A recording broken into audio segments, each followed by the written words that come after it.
I was returning from the farmer's market in Little Italy with bags full of oranges, fresh tomatoes, and a loaf of bread that was still warm. The mid-morning sun fell softly on the paved street of my neighborhood in the suburbs of San Diego, and the scent of orange blossoms floated in the air. I walked slowly, enjoying that moment of peace I always felt when returning to the house that Harold and I had bought almost 40 years ago. My home, my refuge.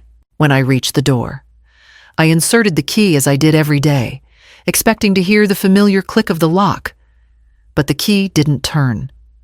I tried again, first carefully, then with force, thinking maybe it was stuck from the humidity.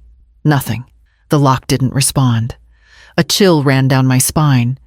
I knocked gently on the door with my knuckles. Hello, is anyone home?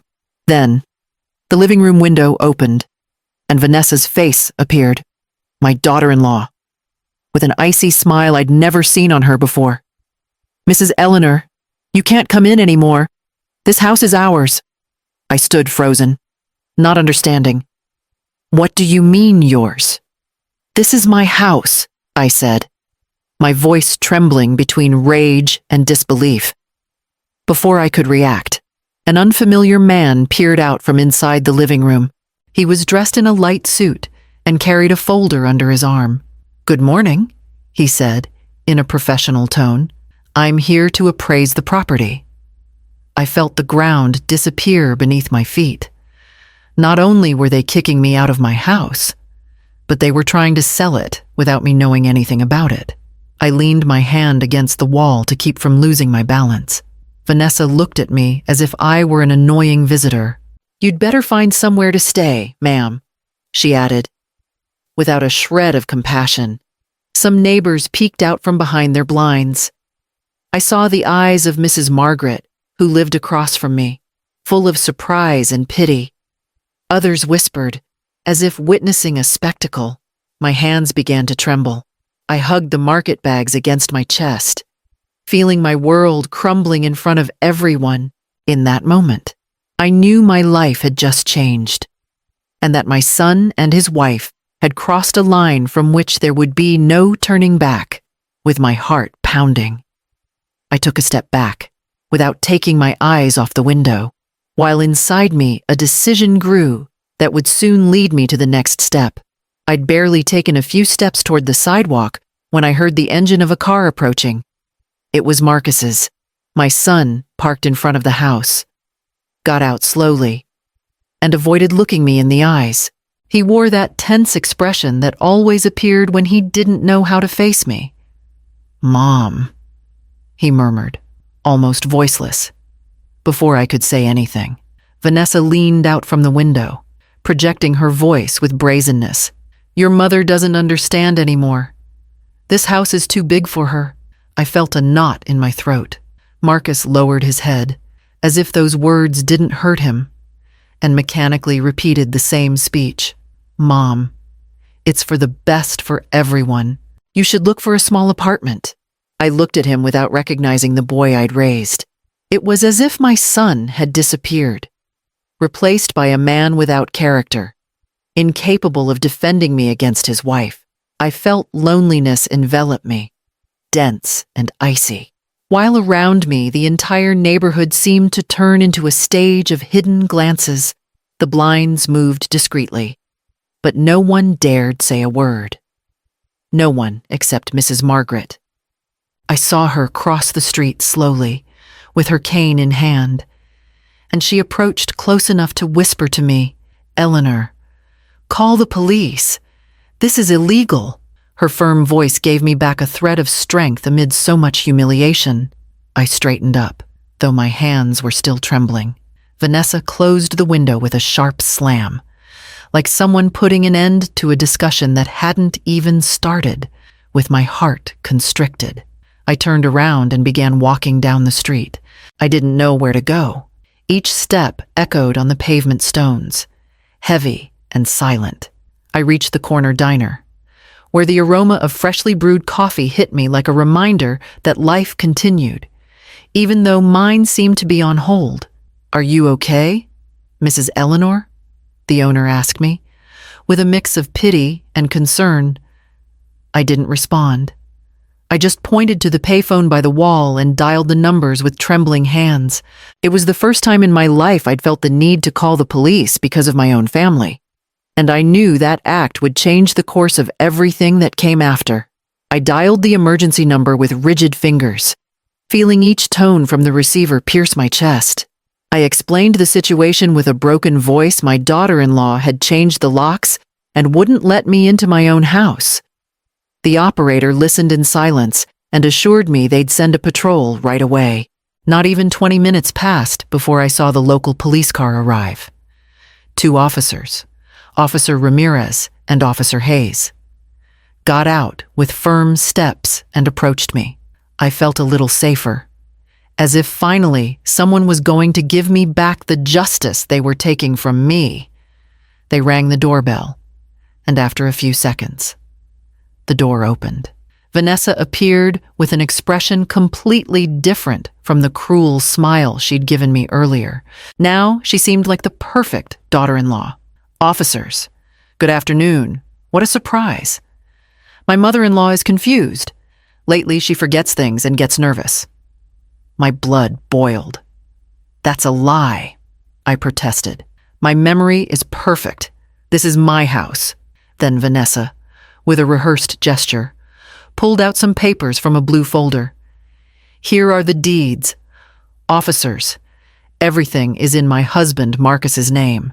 I felt the world crashing down on me. I suddenly remembered those papers Marcus had made me sign a few months ago. He told me they were tax procedures, just to protect the inheritance. I, trusting my son blindly, hadn't read them in detail. Now I understood the deception.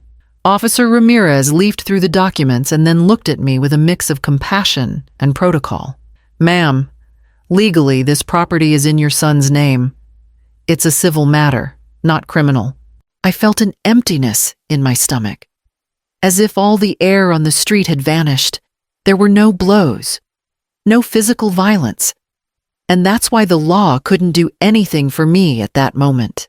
Marcus peered out from behind Vanessa, unable to hold my gaze. He closed the door with feigned delicacy, while she gave me a triumphant smile.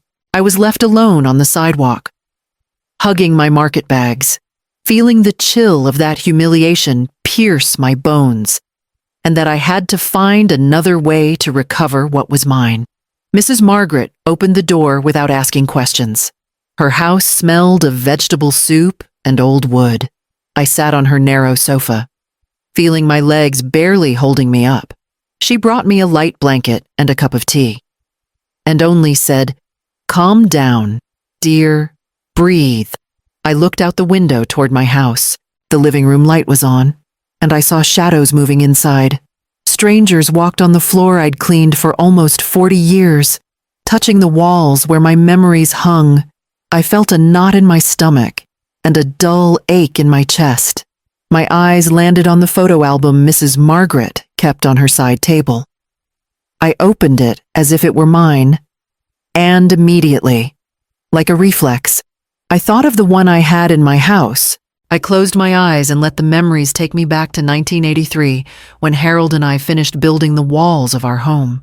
He carried the last sacks of cement, and I, pregnant with Marcus, painted the windows blue. I remembered the summers on the terrace full of bougainvillea, the smell of wet earth after watering them in the afternoon. Harold would hug me around the waist while we looked at the quiet street and say with a serene smile, "This home will always be yours, no matter what happens."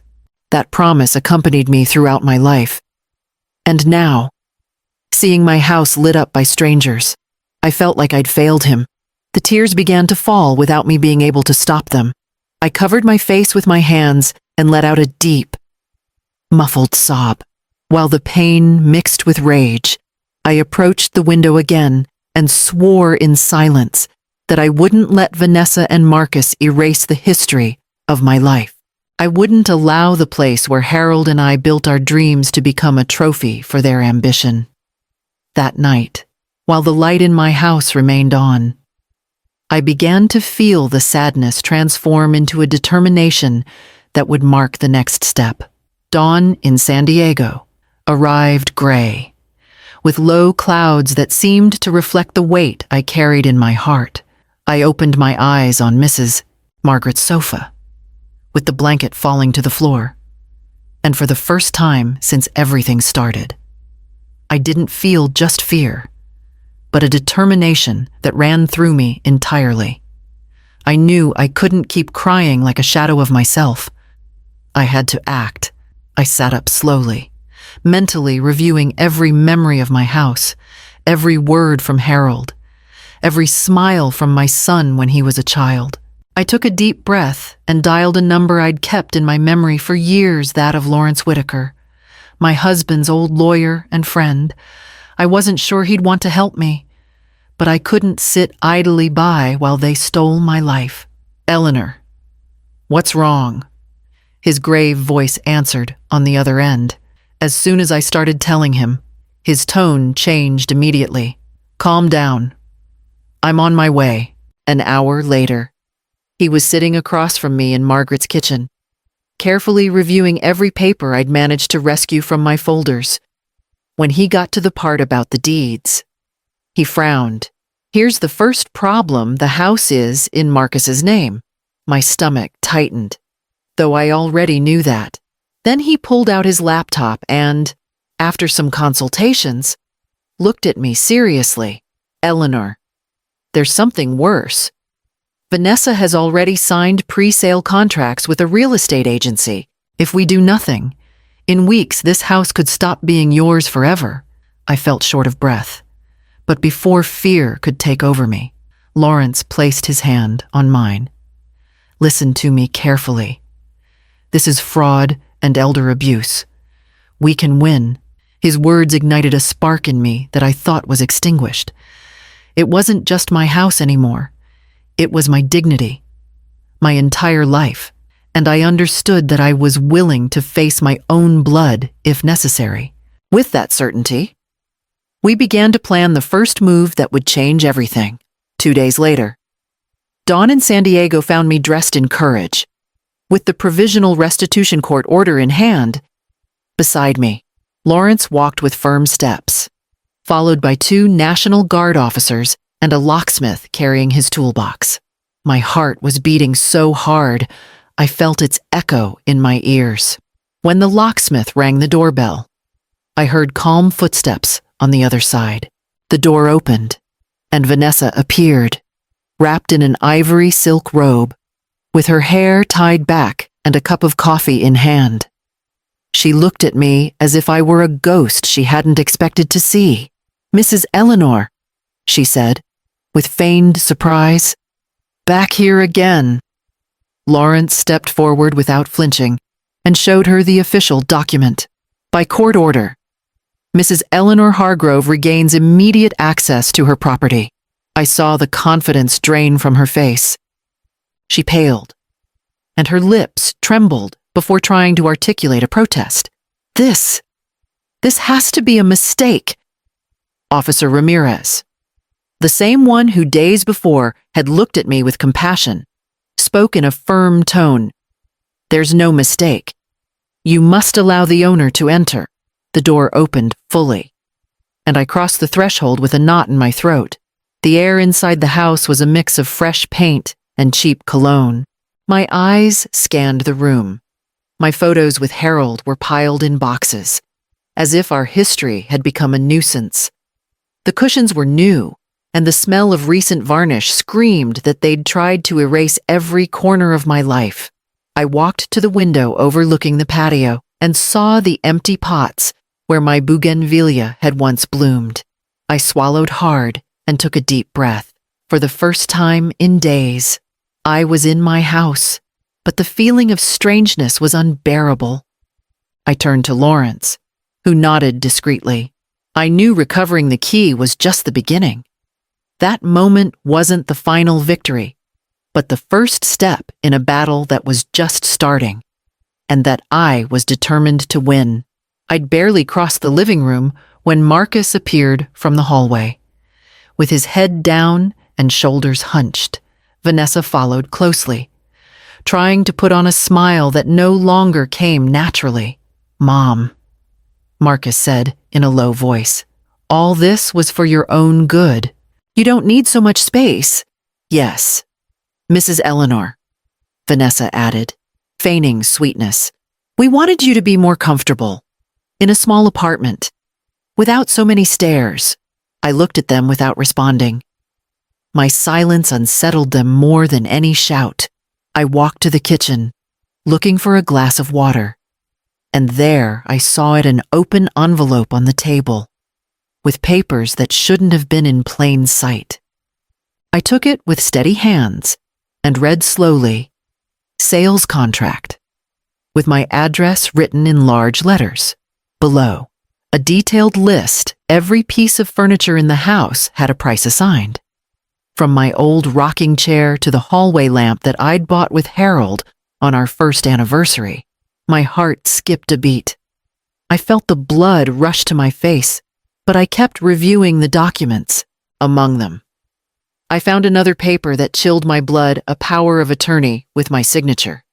The same one Vanessa had made me sign months ago for a medical emergency, so she could help me if something happened. At the bottom, I read the authorization to operate my savings accounts. I understood all at once that they didn't just want my house, they also planned to empty everything I'd saved for my old age. For the future that Harold and I had built with years of work, I took a deep breath and went out to the living room. Papers in hand, Marcus and Vanessa looked at me, pale. "So this was for my own good," I said slowly, letting the sheets fall onto the table. No more words were needed. For the first time, I saw the reflection of fear in their eyes. They understood that the mask they'd worn for years no longer served them, and that the real war was just beginning. The next day, Lawrence arrived early with a folder full of documents. I sat across from him at the kitchen table, while he reviewed each page with a surgeon's calm. "Eleanor," he said finally, "we have everything we need. We're going to file charges for fraud, scam, and elder abuse." We went together to the police station. My heart pounded as I stamped my signature on the official form. I felt a shiver hearing the officer register my complaint in the system. It was as if the scales were finally tipping in my favor. Lawrence handed over the evidence we'd gathered, copies of the powers of attorney, the pre-sale contract, and the list of my furniture with prices. A few days later, the police began investigating. They accessed Vanessa's email and found messages that tore me apart and at the same time gave me strength. The old lady doesn't even notice. In 2 weeks, we'll move in and send her to a cheap apartment. When she signs the check from the savings account, we'll toast. That cruelty written in cold letters was the confirmation that there was no compassion or misunderstanding, only ambition and contempt. The news began to spread through the neighborhood. Neighbors who before had watched from their windows in silence now murmured with indignation when they saw me pass. Some touched my shoulder and whispered, "We didn't know it was so serious. Eleanor, hang in there." Meanwhile, Marcus began to show belated guilt. His eyes no longer had the arrogance of before. He could barely hold my gaze when we crossed in the hallway. Vanessa, on the other hand, remained defiant, walking through the house as if she still owned it. She feigned calm, but her hands trembled when she talked on the phone in secret. I remained serene on the outside, though inside a mix of sadness and determination kept me standing. I knew justice was moving, and that each passing day brought us closer to the inevitable outcome. And while Vanessa remained convinced she could win, I already felt the weight of the law beginning to fall on her world built on lies. The day of the hearing dawned with a clear sky, as if all of San Diego wanted to witness the end of this story. I entered the courtroom with firm steps, accompanied by Lawrence. Vanessa and Marcus were on the other side, holding hands. Though their faces told different stories, she with her chin held high, he with a lost gaze. The judge spoke in a serene but implacable tone. He reviewed the documents, the emails, the neighbors' testimonies, and the power of attorney used to try to empty my accounts. When he finished enumerating each piece of evidence, the decision fell like a hammer on the silence. Vanessa Ruiz, you are remanded in custody for fraud and elder abuse. Marcus Hargrove, you are released on bail as an accomplice in the case. I felt a shudder run through me from head to toe. It wasn't joy. It was a mix of relief and emptiness. As we left the courthouse, the police escorted Vanessa to my front door. Neighbors had gathered discreetly, peeking from behind curtains and balconies. When the officers placed the handcuffs on her, I heard a collective murmur. My daughter-in-law, who had entered my house like a queen, now left like a criminal, handcuffed in front of everyone. Marcus approached me with tears in his eyes. Mom, please, don't do this to us. I looked at him in silence for a few seconds, letting the sadness speak before the rage. The keys to my house are to be respected, I responded finally, with a firm voice but without shouting. He lowered his head and stepped back. There was nothing more to say. The police put Vanessa in the patrol car, and the sound of the door closing marked a final point that left me standing on the sidewalk. With a heavy heart, I didn't smile.